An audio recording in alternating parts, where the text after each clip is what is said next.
আলহামদুলিল্লাহি রাব্বিল আলামিন ওয়া নুসাল্লি আলা রাসূলিল কারীম আম্মা বাদ। আজকে তাওহীদের বেশ কিছু লিফলেট নিয়ে আমরা যাচ্ছি কোয়ানাই নসিপুর বাজারে। ইনশাআল্লাহ মানুষদেরকে বিশুদ্ধ তাওহীদের ব্যাপারে দাওয়াত প্রদান করা হবে। তো আল্লাহ সুবহানাহু ওয়া তাআলা জমিয়তে আহলে হাদিস বাংলাদেশ সুবহান শাখার এই অবদানকে কবুল করে নিন, আল্লাহুম্মা আমিন। আর আজকে আমরা যেখানটাতে যাচ্ছি সেটা হচ্ছে খুবই মিক্সড একটা এলাকা, হিন্দু মুসলিম সবাই এখানে বসবাস করে এবং কেনাকাটাও করে, সেই প্লেসে যাচ্ছি আজ।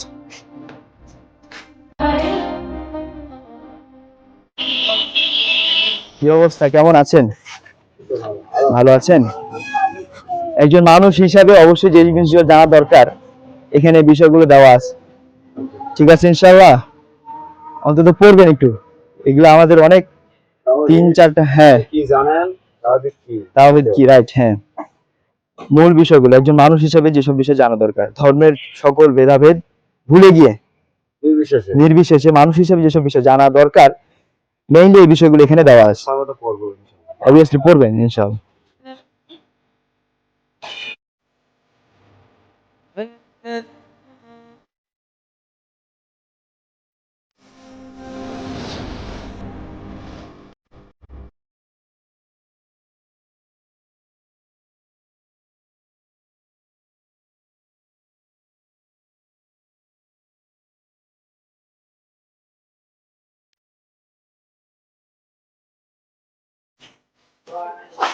আসসালামু আলাইকুম ওয়া রাহমাতুল্লাহ। ভালো আছেন? এটা বাংলাদেশ জমিয়তে আহলে হাদিসের পক্ষ থেকে বিশেষ এক নসিহামূলক চিঠি, ঠিক আছে? ইনশাআল্লাহ পড়বেন, যেগুলো আমলের সাথে সম্পূর্ণ অ্যাডজাস্টেড রিলেটেড, এগুলো অবশ্যই কাজে দিবে ইনশাআল্লাহ, আপনার আমলকে বিশুদ্ধ করতে, আপনার হেয়ার আফটারকে পরকালকে সহজ করতে। ইনশাআল্লাহ পড়বেন ইনশাআল্লাহ।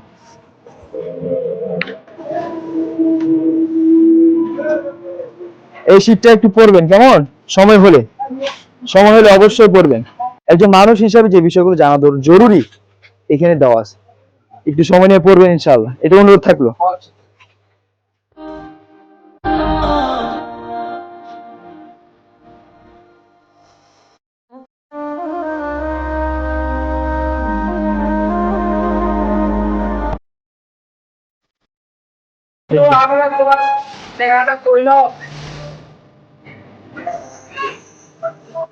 চাচা এটা পড়বে ইনশাআল্লাহ, কেমন? নিজে না পড়তে পারলে নাতিদেরকে দিয়ে পড়াবেন।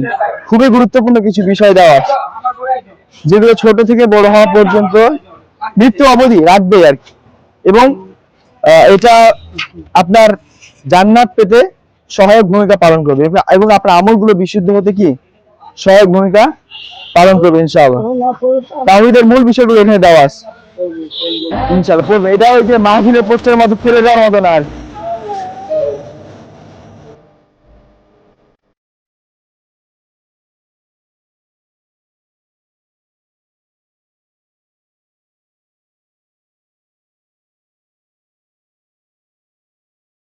এরপর থেকে তার উপর বাধ্য হয়ে যায় কি কন্টিনিউ নামাজ কায়েম করা, যেটা আল্লাহ সুবহানাহু ওয়া তাআলা পবিত্র কোরআনে বারবার বলেছেন, আকিমুস সালাহ ওয়া আতুজ যাকাত, সালাত কায়েম করো, যাকাত প্রদান করো, ঠিক আছে?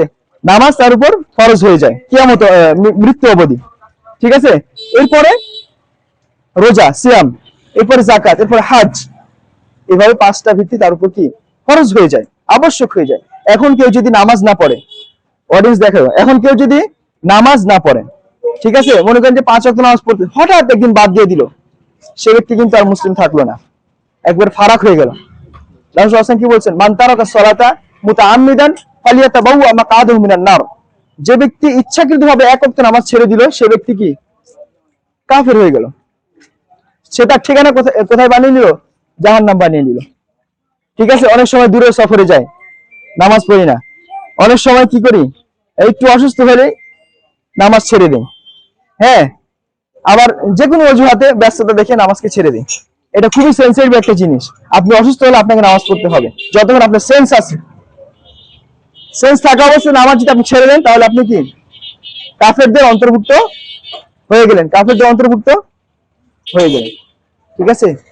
এই নামাজকে কন্টিনিউ রাখতে হবে এবং সকল প্রকার শিরক থেকে মুক্ত থাকতে হবে। এবং যার অবস্থান জাহান্নাম হয়ে গেল সে চিরস্থায়ী জাহান্নামে থাকবে। এবং এই যে দুনিয়ার যে বডি, ঠিক আছে, এটা কিন্তু কিছুই না, ঠিক আছে, এটা চকলেটের খোসার মতো। চকলেট খাইলেন, খোসা ফেলে দিলেন, এরকম খোসার মতো একটা। ভিতরে যে রূহটা আছে এটা আল্লাহ সুবহানাহু ওয়া তাআলার কাছে চলে যাবে। এটাকে আল্লাহ সুবহানাহু ওয়া তাআলা আবার অবয়ব দিবেন সেই পরপরের জীবনে। অবয়ব দিয়ে তার আমল অনুযায়ী তাকে বিচার করবেন। সে যদি ভালো আমল করে থাকে, আল্লাহ সুবহানাহু ওয়া তাআলার নির্দেশগুলো পরিপূর্ণভাবে মেনে চলে, ঠিক আছে, তবে আল্লাহ সুবহানাহু ওয়া তাআলা জান্নাত দিবেন, নচেত তাকে জাহান্নামে নিক্ষেপ করবেন। এবং জাহান্নামের আগুন দুনিয়ার আগুন থেকে 70 গুণ বেশি। দুনিয়ার আগুন আপনি 1 সেকেন্ড বা 2 সেকেন্ড রাখতে পারবেন না, ঠিক আছে, আর তার চেয়ে 70 গুণ বেশি। আপনি যতটুকু নিয়ামত ভোগ করছেন আল্লাহ সুবহানাহু ওয়া তাআলার দয়ায়, যতটুকু নিয়ামত ভোগ করছেন আপনার আমল অনুযায়ী এর যে দ্বিগুণ আপনাকে দেওয়া হবে। সেটা জান্নাতে গেলে আপনাকে দ্বিগুণ দেওয়া হবে, আপনার সাম্রাজ্য, আপনার নিয়ামত, পরিপূর্ণ নিয়ামতটাই দেওয়া হবে। এবং জাহান্নাম গেলে আপনার দ্বিগুণ শাস্তি বৃদ্ধি করা হবে, দ্বিগুণ শাস্তি বৃদ্ধি করা হবে। এবং চামড়া পুড়ে ঝলসে যাবে, তারপরেও আবার নতুন করে চামড়া দেওয়া হবে এবং সেটাকে পুরানো হবে, বিভিন্ন রকমের শাস্তি। এবং তাদেরকে যে পানি পান করানো হবে সেটা গরম, যেটা পান করলে পেটে নাড়ি ভুড়ি বের হয়ে যাবে। ফল চাওয়া হবে, জাক্কুমের ফল দেওয়া হবে, কাঁটাযুক্ত ফল দেওয়া হবে। লা হাওলা ওয়ালা কুওয়াতা ইল্লা বিল্লাহ। মানুষদেরকে যখন আমরা এভাবে বলি তারা গেস করার চিন্তা করে না, অনুমান অনুধাবন করার চিন্তা করে না, কারণ শয়তান তাদেরকে ওয়াসওয়াসা দিচ্ছে একটাই জীবন, প্লিজ ফিল ইট। এটা কি করো, অনুভব করো, এটাকে ব্যবহার করো, মাজা মস্তি নাও। কিন্তু না, যারা আল্লাহ এবং তার রাসূলকে বিশ্বাস করেছে তাদের জন্য দুনিয়াটা হচ্ছে একটা প্রিজন, খাঁচার মতো, জেলখানার মতো। এখানে যত কষ্টে সুখে আল্লাহ সুবহানাহু ওয়া তাআলাকে স্মরণ করবে, তার বিধিবিধানগুলো পাই টু পাই মেনে চলবে, আল্লাহ সুবহানাহু ওয়া তাআলা তার মৃত্যুর পর আরো দ্বিগুণ করে দিবেন, আরো দ্বিগুণ করে দিবেন। এবং যত ভোগ করবে সে দুনিয়াকে, আল্লাহ সুবহানাহু ওয়া তাআলা নির্দেশের বাইরে গিয়ে এর পরিমাণও জাহান্নামে তাকে শাস্তি দেওয়া হবে। বুঝতে পারছেন? তো অবভিয়াসলি আমাদেরকে বিষয়টা খেয়াল রাখতে হবে। আর আপনার উদ্দেশ্যে যে নসিহত যেগুলো শুনলাম সবই তো আপনার উদ্দেশ্যে বলা, আপনাদের উদ্দেশ্যেই বলা, ঠিক আছে। স্পেশালি আমরা মুসলিম, ঠিক আছে, আমাদেরকে অবশ্যই কোরআন এবং সুন্নাহ প্রচার করতে হবে, ঠিক আছে। আমরা যদি টেলিভিশনে গান বাজনা মুভি এগুলো প্রচার করি জাস্ট ফর কাস্টমার মার্কেটিং করার জন্য, ঠিক আছে, এটা কিন্তু চরম ভুল হবে, চরম ভুল হবে। আপনার যে যে যতটুকু সামর্থ্য আছে ততটুকু দিয়ে ইসলামের খেদমত করার চেষ্টা করবেন। কারণ ইসলাম কারো অকল্যাণ চায় না, ইসলাম চায় যেন শান্তিপূর্ণ জান্নাতে সে পায় সেটা, ঠিক আছে। আমি এটা প্রায় জায়গায় বলে থাকি, হ্যাঁ। এবং আমলের দিকে বেশি বেশি মনোযোগী হতে হবে। নামাজ কখনো ছাড়া যাবে না, কখনোই না, খুবই সেন্সিটিভ একটা বিষয়।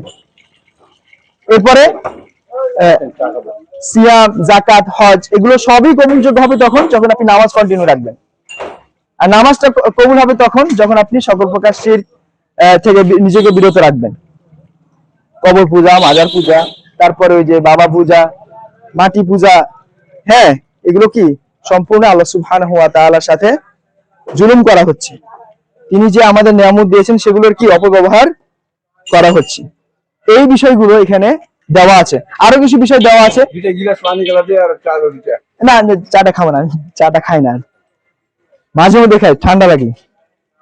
আর এখানে এমন কিছু বিষয় দেওয়া আছে লাস্ট পেজে, পরের পেজে আর কি, যে কাজগুলো করলে একজন মানুষ ইসলামে থাকতে পারে না, ঠিক আছে। এই বিষয়গুলো এখানে দেওয়া আছে। যেমন রাসূল সাল্লাল্লাহু আলাইহি ওয়াসাল্লাম কোন সুন্নাতকে ছোট করে দেয়, কেউ দাড়ি রাখলো তাকে ইগনোর করলো, হ্যাঁ সে দাড়ি রাখছে, সে হিজাব পড়ছে, বয়স হয়নি হিজাব পড়ছে, এরকম কেউ যদি করে সে ইসলাম থেকে বের হয়ে যায়, ঠিক আছে। এরকম আরো অনেক গুরুত্বপূর্ণ বিষয় এখানে দেওয়া আছে, এই 14 পয়েন্ট পর্যন্ত। এগুলো প্রত্যেকটা বাবা মার জানা উচিত এবং তার সন্তানদেরকে সেগুলো শেখানো উচিত, ঠিক আছে।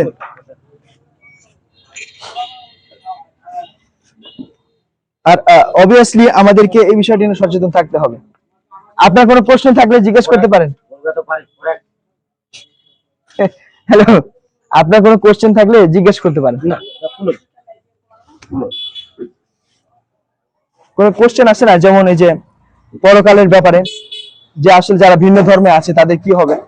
প্রত্যেক ধর্মে কিন্তু ভালো কথা বলে, বলে না, কিন্তু কোন ধর্মে কিন্তু শয়তান থেকে বিরত থাকার কথা বলে না, ইসলাম ধর্ম ছাড়া। হ্যাঁ, কারণ শয়তানি পথভ্রষ্ট করছে। সৎকর্ম করলে